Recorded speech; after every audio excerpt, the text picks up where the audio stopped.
So the Remarkable Paper Pro Move could not have come at a better time for me to be testing because I'm actually in the middle of a huge potential home renovation project that is requiring a ton of time, a ton of note taking, and a ton of brainstorming. If this is your first time hearing about Remarkable, they are a company that is exclusively focused on making the best paper tablets from their point of view. So a paper tablet is something that feels more like paper than a traditional screen. It is super focused. They have a version that comes in black and white, and they have the new Pro version that comes in color.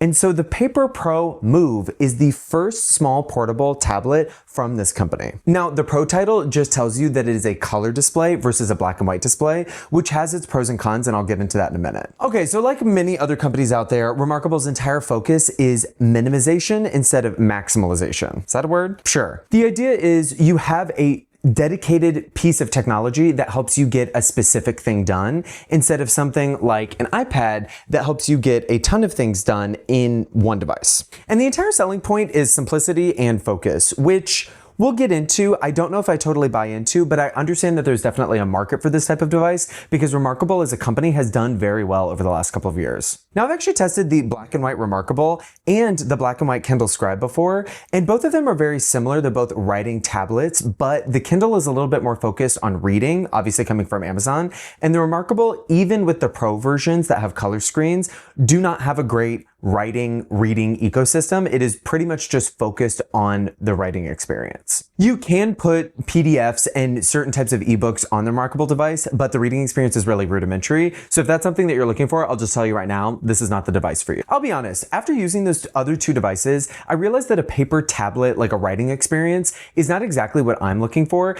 I do a lot of note taking and I do a lot of journaling and drafting, especially for my job as a product designer, but the paper experience is incredibly hard to beat. It has been around for thousands and thousands of years for a reason. It is incredibly consistent and is incredibly easy and simple and pleasant. But even I have to admit, my interest was piqued when the Move was announced because I did not see this device coming from Remarkable, and the hardware and the size of it are really appealing because with the larger paper writing tablet experiences, it's not exactly portable, and I actually don't need a huge piece of paper to draft and journal on. So this actually felt like something that would really work for me. Now, to be completely transparent, Remarkable is fighting an uphill battle because things like Kindles exist, iPads exist, and paper exists. So there's a really high bar for a device like this that is almost exclusively focused on the writing experience and making it better and making it more powerful. And on that front, they've definitely done a good job. You can obviously take a lot more notes on here than you would in a traditional notebook, and it's a lot easier to transport. Your notes also sync to other devices if you pay for their optional subscription, and you can do things like typing in your notes, doing hand recognition so you can search across your notes. So if you take a lot of paper notes, obviously you're going to be watching this video because you're interested to see if this is for you. And I'm actually going to show you the experience between this and a couple other devices and things I use in my normal life. Okay, so here we are in a top-down view. I wanted to make this easier for you guys to see all of the differences and what makes this device really unique. So you can see right here, I've got just a page pulled up. It's in a notebook. You can add notebooks with a bunch of different templates that you want. And this is also the marker that comes with the Remarkable.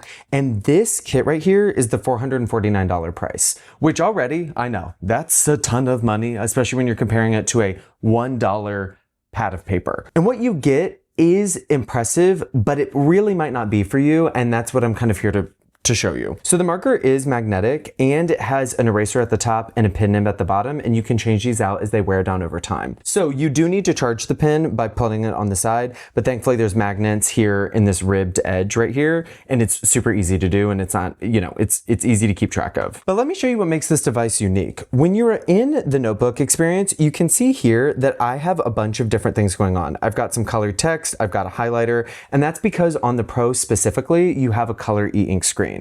And this comes with pros and cons. One of the cons is the fact that this screen is not nearly as high contrast and naturally white as you would find on an e-ink device like a Kindle. So you can see here on the Kindle, this is traditional e-ink, and obviously the whites are very white, the blacks are very black. That's what it does really well. The fact that the Remarkable has a slightly gray color is actually just a limitation of Color e-ink, and you'll notice that Remarkable is dealing with this in two different ways. The first one is in the actual device design. My countertop is relatively a consistent white color, and the Remarkable is very much a muted gray tone, and I think this is actually to help the screen color blend into the device and not be so obvious, so you don't think that it's not nearly as high contrast as like an e-ink device that I just showed you a second ago. The other way that you'll notice it come through is if I choose something like a pen and I choose a black color.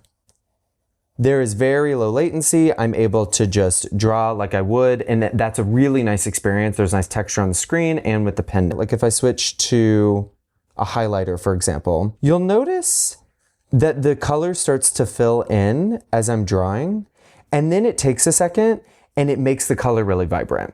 This is a clever move on Remarkable's part because they're able to deal with that color e-ink delay, but it comes at a cost of speed, which I've really felt using this device while taking notes. And what I mean is, if I go and I select a pen again, and I write something like, "Hello, world," and then I realize, oh, I want to erase that. I can use the eraser on the bottom of the pen, which to be honest is not a great experience. It feels like you're scratching the screen.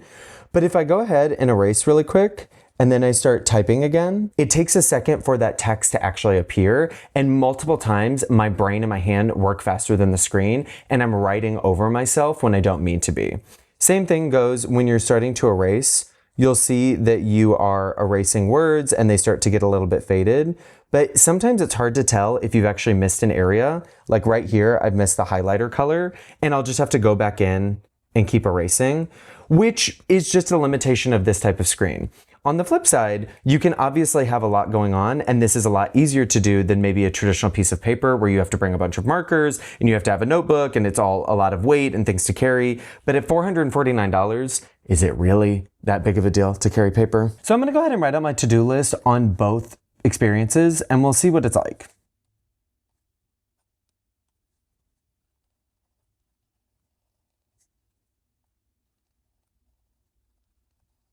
So that experience of writing on the Remarkable was relatively painless until I go to switch for colors.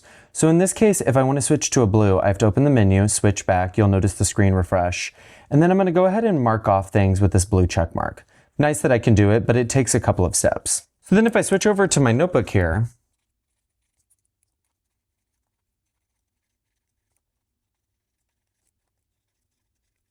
obviously I have to switch between pens to like underline this, you know, give it a nice header, and then I grab my blue pen and I'm gonna go ahead and check mark everything off. The paper experience for this specifically was way more pleasant. It was easier. All I have to do is bring this notebook and 3 pens and I saved, you know, $435 potentially. So the only benefit that you're going to get from the Paper Pro Move or from any other Remarkable or writing tablet experience is the fact that you can store a ton of notes in one place and search them. So I have task lists, I have my journal, I have stuff for work all right here. And if I want to, being able to search through is a really nice experience. Obviously, being able to translate this into text, being able to get perfect shapes like this, like on the Remarkable, you are able to draw a shape. And if you hold, it will automatically perfect that shape. So that's a really nice experience. That's something that is exclusive to a tech product. But my point of view with this is you have to be taking a ton of paper notes, and the writing experience has to be really important for you for this device to make sense. When you have a paper tablet that you can write and it's a really nice piece of hardware and experience, and then you have a Kindle to read on, and then you have an iPad to do more creative work like this home layout that I'm doing, you have 3 devices here that all do a really, really good job. But this is also in the name of simplicity when it comes to the Remarkable, where Remarkable praises simplicity and focus, and at least for me, I don't need an entire standalone device to get that simplicity and that focus. Now, if you do, this is a very nice experience that does feel a bit underpowered and laggy because of the processor and the e-ink technology. So there will be moments where you want to do something like I showed earlier, like erase, and you have to make sure that you erased everything, and then you have to start typing. And when you start writing, the screen has refreshed and you've kind of come out of the flow. You've gotten out of your The whole purpose of this device is to be very specific and very intentional and very focused, and the experience of using the device sometimes takes me out of the focus. All this being said, if you are looking for the Remarkable Paper Pro, the hardware, I can say, is incredibly well made. You have a soft touch textured back with these feet to keep it in place. Even the aluminum sides are machined and have like a texture on them that feels really nice and different than other devices. And the case that is designed for the Remarkable is very pleasing. You have space for all of the feet on the back, and when you pop the device in, it will automatically sleep and wake like you would expect. So when I put the pin on and then I close it, the pin gets wrapped up in this case, and when I open it, this flap actually has a place to go on the back and is integrated into the case so it is flat and as slim as possible, which is a very, very nice experience. Now, a couple of other details that are worth mentioning. I already mentioned that the hardware is actually really well designed and I think is definitely worth that price tag. The software is very minimal, but I think it's well designed. The issue for me is really the lagginess around the e-ink screen. There's just moments where my brain is moving faster than the interface is. The unboxing experience was actually really, really pleasant. I was very surprised, especially for a relatively small company. Everything was really well packaged and displayed. They didn't use plastic anywhere in the packaging, which is huge. Everything is recyclable. And for the premium price that you were paying, you were definitely getting a premium experience. My issue is if the experience is even worth it. For me, and I'm not the average user, I will say, it's not been worth it for me because the Remarkable is too separate of a device. I'm not going to pay a subscription fee, and most of the time when I need to do serious work, that work needs to go somewhere. Having everything in a paper journal is actually easier for me to keep track of and to remember versus having to deal with the ins and outs and the charging and the business of managing a paper tablet. Especially when, for the same price, you can get a lot of different iPad models, and obviously an iPad is going to do a lot more. And honestly, I've not had an issue with focusing while using my iPad for creative work because almost every single app takes the full screen. And at the end of the day, your focus is only going to be as good as you let it. A device that is only built for one purpose might help, but it's not going to create massive change. So it might be an unpopular opinion. I do not think that the Remarkable tablet makes sense for me, and I don't know if it actually makes sense for the price, unfortunately. But I can confidently say that if you really love writing, if you really love paper, the idea of paper tablets, if you think you get a lot of use out of it, it is a great paper tablet. I really like the size. The size, especially with the case and the pen, is more like a paperback book or even like a big, order sheet for like a waiter, for example, and it feels so nice. Like, this has been so fun to take around with me, but I don't think it's going to stay in my bag because I just need the devices in my life to do more. As much as I've enjoyed carrying this device around, I don't really want to create more complexity out of my life out of introducing a device that is all about simplicity. That seems antithetical to me. That doesn't really work in the way that I need tech to work for me, and I need tech to play a lot of different roles. So with that is my review of the Remarkable Paper Pro Move. If anything, almost dropped it. If anything, I would love to see Remarkable actually update either the screen technology as soon as they can or the processor to make the entire experience feel a bit more snappy. And the backlight is something I haven't really touched on, and it's present, it is there. When it is really dark at night, it makes a difference. But because the screen is a more gray tone screen, it doesn't have a ton of contrast, and the backlight is really weak and it affects battery, I just didn't find myself using it. So this is even closer to my paper notebook because the backlight doesn't really do a lot for me. With that, of course, if you guys have any questions, please leave them in the comments below. I love checking back on my videos and responding even weeks or months later. Everybody has some really insightful, thoughtful comments and questions. Obviously, if you like this device, please use the link in my description below. That helps out the channel a lot. And I still think it is worthwhile. It is just not quite for me. But with that, I will see you guys in my next video. Bye!